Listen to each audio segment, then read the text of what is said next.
Well, you're watching Superskum.com. I am Carlos Reale, and we're here with one of the undead, Mr. Chris Barnes himself. Thank you very much, Chris, for giving us a little bit of your time and letting us bug you with a few questions. No problem. Appreciate it, man. All good.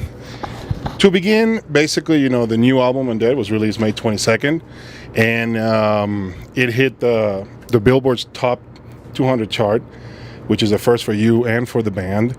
So I wanted to get your reactions about that accomplishment as an artist, and also, for death metal in general. See what your thoughts were about that one. I'm really proud of it. It's a long time coming, and I'm just happy that the fans really received the album that well. That's good.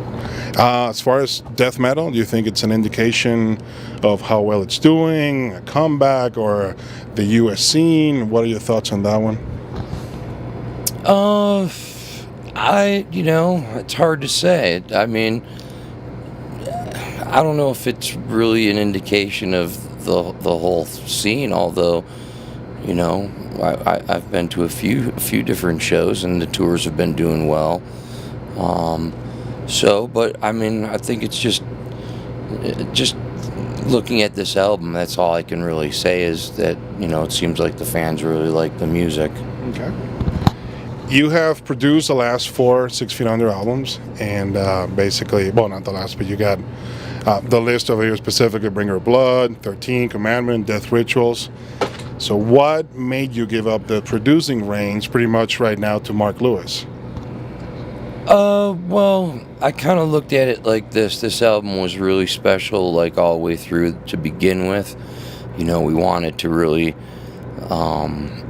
branch out and into different areas with how we did things.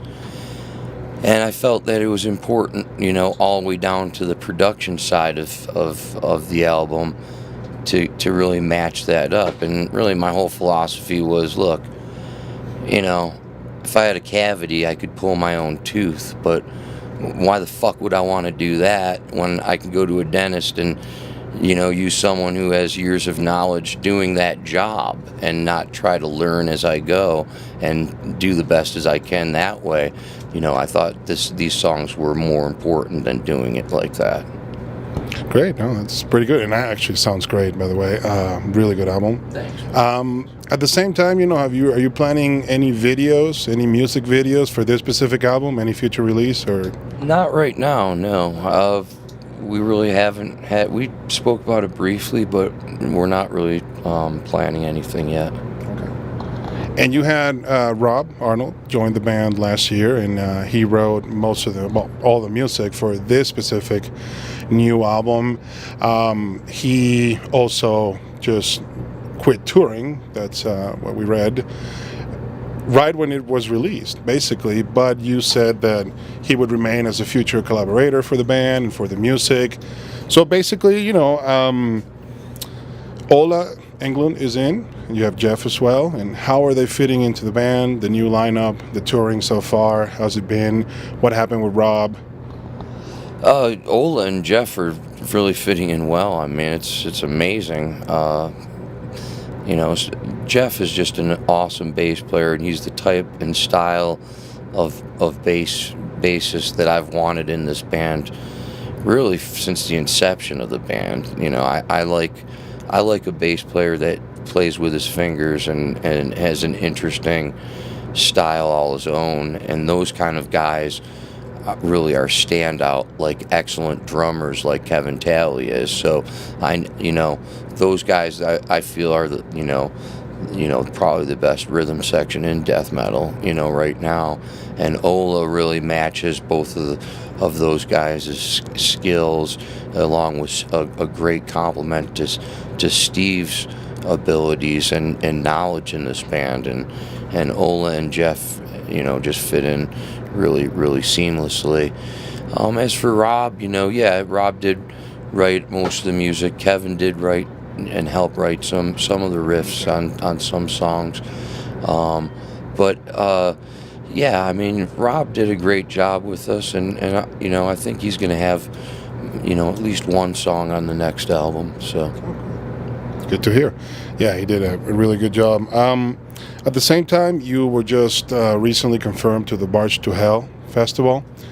And, you know, besides having a parrot on your shoulder, Yes. and like you said, and getting a hook for hand, as you're quoted. Okay, that's out already. Yeah, that is out already. So, and you know, we have your tour manager laughing her ass off over here too.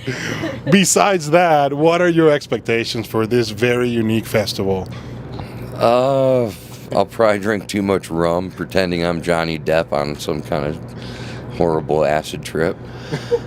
You know, he did rip off my dreadlocks for the movies.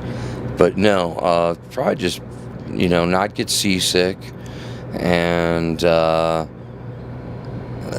never been to the Bahamas, so that should be fun, you know. Playing metal, you know, and waves and all that is interesting. That adds a new dimension to it. So I just expect the fans to be really cool and be there for the whole event, and to be, you know, very participatory in the whole thing. So it should be a lot of fun. Yeah, it's a luxury cruise and 2,000 fans and 40 plus bands, so it should be a pretty unique experience, you know. And they're leaving from Florida, so pretty much from home. Yeah, it shouldn't be that far of a drive. So. Yeah, from Tampa to Miami, right? Yeah. As far as any other future touring plans for 6 Feet Under, where are they? Because you have the first, or at least this leg of the U.S. tour throughout June. What other plans are there for 6 Feet Under? You know, Europe, Japan, South America. Anything planned? Anything that you can let us know? You can tell the fans to look forward to? We're doing Europe in August. Some dates for around the festivals. We're doing a bunch of 2 German festivals, Wacken Open Air and Summer Breeze, and we'll be playing in the Czech Republic at Brutal Assault, which is another good-sized festival. I really enjoy that one. And you know, like I said, some club dates surrounding those. And then you know, we've got some things figured out.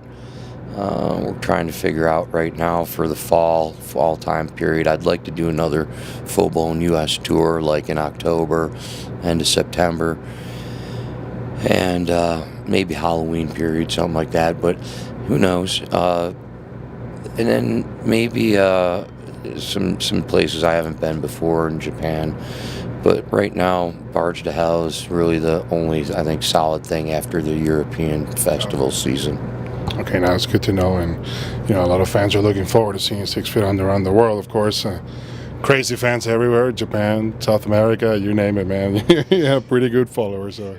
As far as what I believe cannabis is, I believe it was placed here on Earth by a higher power or another being or an alien being or something that has a plan for us. And